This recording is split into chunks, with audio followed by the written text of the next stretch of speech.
Welcome to Byte-Sized Tech, where we blend casual conversations with insightful discussions on the latest in technology and gadgets. Today we're diving into, well, a pool of fascinating tech trends from the world of AI and its impact on everything from music to global politics to some concerning cybersecurity breaches that have us all hitting that change password button. It's funny how AI is popping up everywhere these days. Did you know even the Beatles are getting in on the action? It is remarkable how AI is, permeating various sectors. Speaking of the Beatles, how did they incorporate AI into their music? Well, they used AI to clean up an old demo of John Lennon singing and playing piano, and it's for a new song, and it Yeah. just won a Grammy. It's pretty cool what they can do with AI now, even bringing back voices from the past.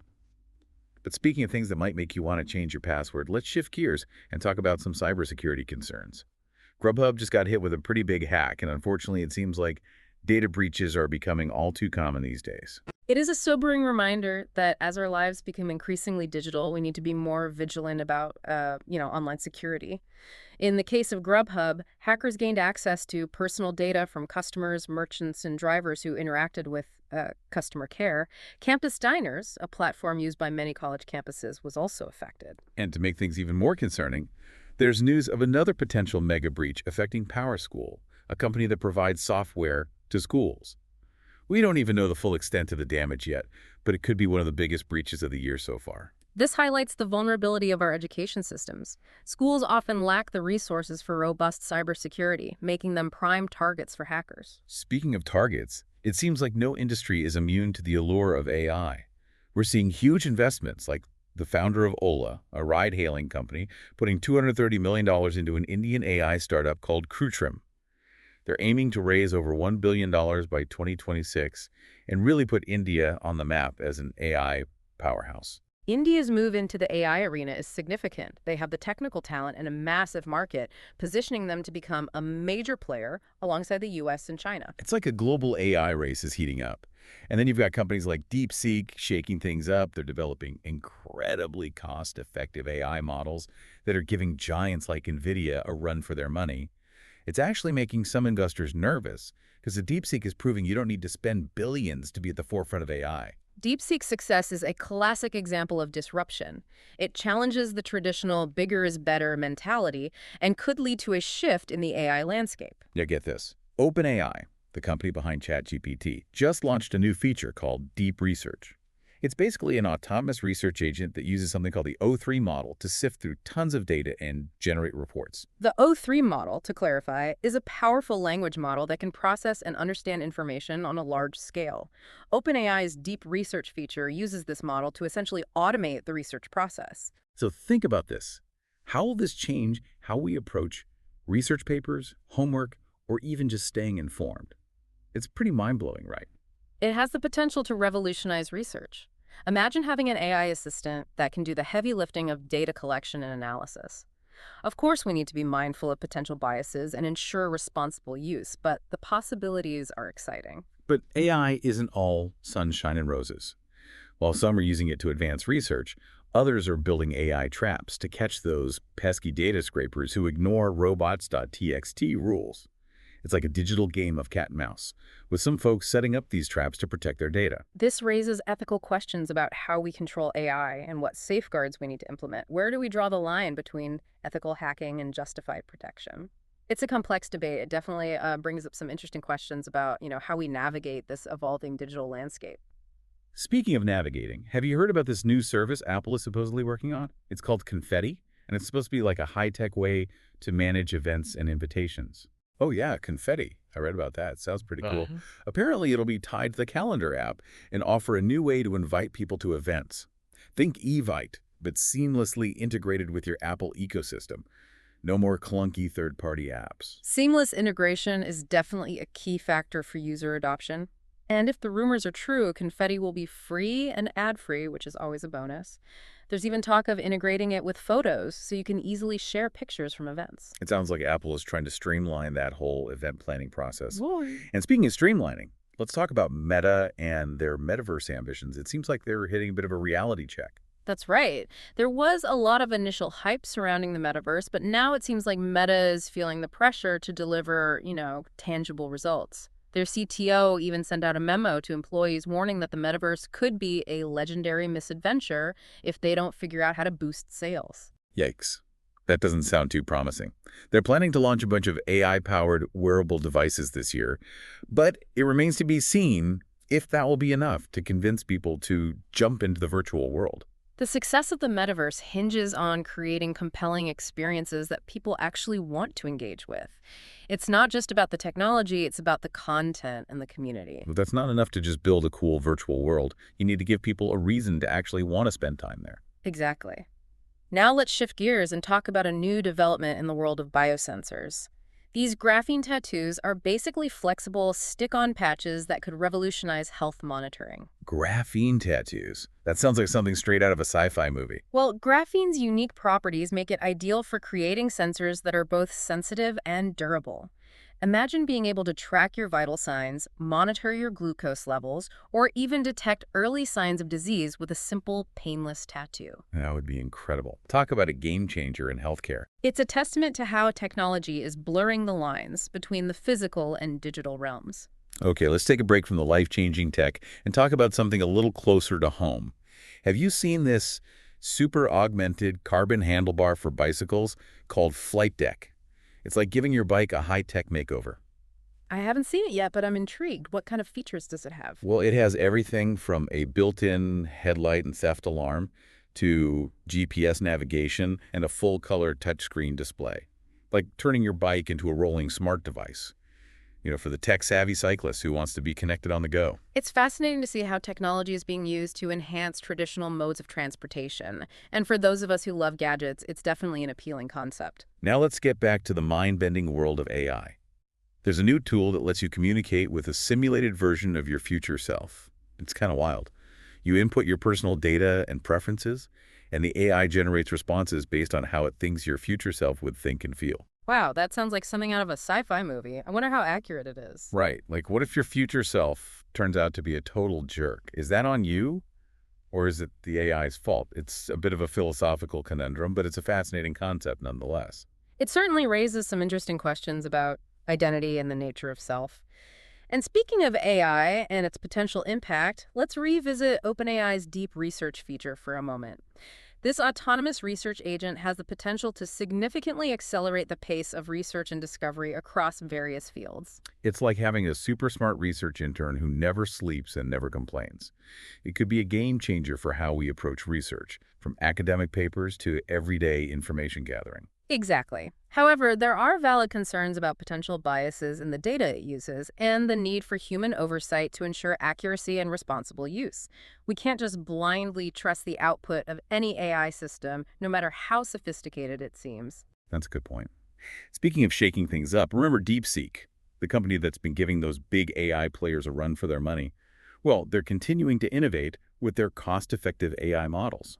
Their success is a reminder that innovation doesn't always require massive spending. Sometimes it's about clever engineering and efficient use of resources. It's like David versus Goliath, but in the world of AI. And DeepSeek is proving that David can hold his own. Now let's talk about a development that aims to address the potential downsides of AI constitutional classifiers. Constitutional classifiers, what are those? They're essentially designed to prevent AI systems from being used for malicious purposes. Think of it like creating a set of ethical guardrails for AI, ensuring it aligns with human values and doesn't go rogue. So it's like giving AI a conscience, or at least a set of rules to follow that prevent it from being used for harmful activities. Exactly. The goal is to prevent AI from being used for things like spreading misinformation, generating harmful content, or engaging in other unethical behaviors. That sounds like a crucial step in making sure AI remains a force for good. Now let's dive into something a bit more technical. There's a new optimizer called cron that's being hailed as a potential alternative to second-order methods. For those who aren't familiar with those terms, an optimizer is basically a set of algorithms that helps machine learning models learn more efficiently. And cron has been shown to outperform Atom, a popular optimizer, on a number of benchmarks. So it's like finding a shortcut in the world of machine learning, helping models learn faster and better. Exactly. And in a field where training times can be incredibly long, any improvement in efficiency is a major win. It's amazing how quickly the field of AI is evolving. Speaking of evolution, there's a new platform called Umi that's making it easier for developers to build and deploy state-of-the-art foundation models. Foundation models are large language models that can be adapted to a wide range of tasks. Think of them like the building blocks for creating more specialized AI systems. And UMI aims to simplify the entire process of working with these models from data preparation and training to evaluation and deployment. So it's like giving developers a superpowered toolkit for AI development, making it easier to harness the power of these advanced models. That's a great way to put it. Now let's talk about Gaussian splatting. This technique is used for 3D rendering, which is essentially creating realistic 3D objects and scenes from images. And a new approach called ray splats is taking it to the next level by incorporating ray tracing. Ray tracing, isn't that what they use in those hyper-realistic video games? That's right. Ray tracing simulates how light interacts with objects, resulting in more accurate and visually stunning representations of light and shadows. And by combining it with Gaussian splatting, ray splats creates even more realistic and immersive 3D experiences. It's amazing how technology can blur the lines between the real and virtual worlds. It really is. And now let's delve into the concept of reinforcement learning from human feedback, or RLHF. That sounds complicated. It's basically a method for training AI systems using feedback from humans. It's like teaching AI what's right and wrong, good and bad, based on our values and judgments. There's a new book out that explores this concept in depth, specifically focusing on policy gradient methods, which are a type of reinforcement learning algorithm. So it's like giving AI a moral compass, or at least a framework for understanding human values and preferences. Exactly. It's an important step in ensuring that AI aligns with our goals and behaves in ways that are beneficial to society. And speaking of shaping the future, let's talk about a development that could revolutionize how we interact with technology. A new type of brain-computer interface. These interfaces allow for direct communication between the human brain and external devices, opening up incredible possibilities for people with disabilities and for enhancing human capabilities, in general. So you're saying we could control computers and other devices with our minds? That sounds like something straight out of science fiction. It's closer to reality than you might think. These brain-computer interfaces use sensors to detect brain activity, which is then translated into commands that can control devices like prosthetic limbs, wheelchairs, or even computers. That's incredible. It's like something out of a superhero movie. And the potential applications go far beyond assistive technology. Imagine being able to control your smart home with your thoughts or to learn new skills by directly downloading information into your brain. It's mind-blowing to think about the possibilities, but it also raises some ethical questions, doesn't it? I mean, what happens to privacy and autonomy when technology can directly access our thoughts? You raise a valid point. As with any powerful technology, there are potential risks and ethical implications that we need to carefully consider. We need to ensure that these technologies are used responsibly and that appropriate safeguards are in place to protect individual rights and freedoms. It's a reminder that we need to be thoughtful about the implications of technological advancements and to have, open and honest conversations about the potential risks and benefits. Absolutely. Now, let's talk about a development that could have a profound impact on the future of energy. A new type of nuclear fusion reactor. Nuclear fusion, isn't that what powers the sun? That's right. Nuclear fusion is the process of combining atomic nuclei to release massive amounts of energy. It's a clean and virtually limitless source of energy, and scientists have been working for decades to create a sustainable fusion reactor, here on Earth. So if we can harness the power of nuclear fusion, we could solve the world's energy problems. It has the potential to revolutionize energy production. Fusion reactors wouldn't produce greenhouse gases or long-lived radioactive waste, making them a much more environmentally friendly alternative to fossil fuels and traditional nuclear fission reactors. It sounds like a game changer, but I imagine it's incredibly complex and challenging to achieve. It is. It requires creating incredibly high temperatures and pressures to sustain the fusion reaction. But recent breakthroughs have brought us closer to achieving sustainable fusion energy. And there's a lot of excitement and optimism in the scientific community. It's inspiring to see how scientists and engineers are pushing the boundaries of what's possible to create a better future for humanity. It is. Now let's talk about a development that could change the way we think about food, lab-grown meat. Lab-grown meat. You mean meat that's grown in a lab instead of coming from animals? Exactly. It's also known as cultured meat or cultivated meat. Scientists take cells from animals and grow them in a nutrient-rich solution, creating meat that's identical in taste and texture to traditional meat. That's fascinating. But why would we want to grow meat in a lab? Well, there are several reasons. First, it's much more environmentally sustainable than traditional livestock farming. It requires less land, water, and energy, and it produces far fewer greenhouse gas emissions. So it's a way to reduce the environmental impact of meat production. Exactly. Second, it addresses animal welfare concerns. Animals raised for meat often live in cramped and unsanitary conditions. Lab-grown meat eliminates the need for factory farms and the suffering they inflict on animals. That's a compelling argument. But what about the taste? Does lab-grown meat actually taste like real meat? That's one of the most exciting aspects of this technology. Blind taste tests have shown that people can't tell the difference between lab-grown meat and traditional meat, and as the technology advances, it's likely to become even more indistinguishable. It sounds like lab-grown meat could be a win-win solution. Better for the environment and better for animal welfare. It has the potential to revolutionize the food industry and to create a more sustainable and ethical food system. Now let's talk about a development that could transform the way we experience entertainment: holographic displays. These displays use lasers to project 3D images that appear to float in midair, creating incredibly realistic and immersive visuals. So it's like having a 3D movie projected right in front of you without needing special glasses. Exactly. It's like something out of Star Wars. Imagine watching a holographic concert or a sporting event where the action unfolds right in your living room. That would be incredible. It seems like the possibilities for entertainment are endless with this technology. It has the potential to revolutionize how we consume media and to create entirely new forms of entertainment. Well, I think we've covered a lot of ground today, from the latest gadgets and advancements in AI to breakthroughs in energy, food, and entertainment. It's clear that technology is constantly evolving, shaping our world in profound ways. It's an exciting time to be alive with so much potential for progress and innovation.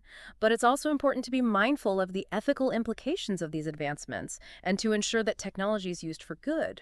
That's a great point. We need to be thoughtful and responsible stewards of technology, shaping its development and deployment in a way that benefits all of humanity.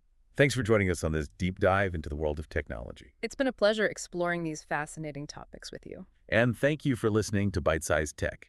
If you enjoyed this episode, please like, comment, share, and subscribe for more fun and insightful discussions about the latest in technology and gadgets.